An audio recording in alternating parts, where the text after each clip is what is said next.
اوعى تكون ما شفتش فيديو ياسر عبد الرحمن واستمتعت بيه، عشان الفيديو ده هتستمتع اكتر.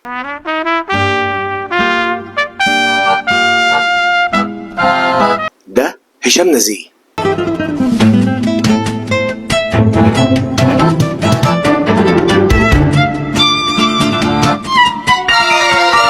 الحلو في هشام نزيه انه مش متصنف لنوع واحد بس للدراما، فعادي زي ما عمل لك السلم والتعبان يعمل لك ابراهيم الابيض.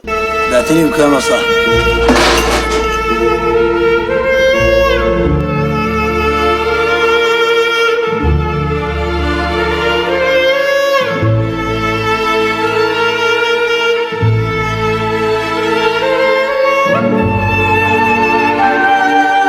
هتلاقي المزيكا بتاعته تنزل على الفيلم تبهرك في اي جينرز، كوميدي، دراما، سسبنس، اكشن، حتى لو رومانتك كوميدي.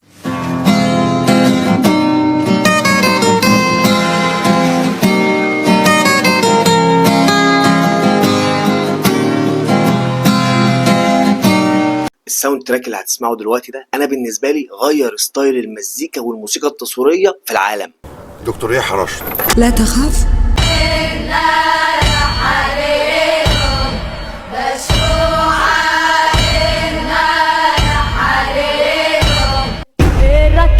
غزرين مشارو خزوي زينا لو بدي وسنتن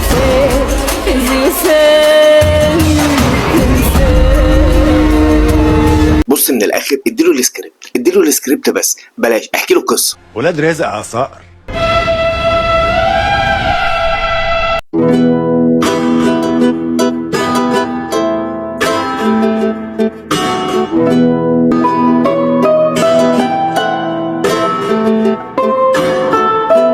واستنى عليا وما تلومنيش، انا كده كده هعمل جزء تاني. انا عارف ان الفيديو بيخلص، بس هشام نزيه ما ينفعش معاه فيديو، انت عايز كتب.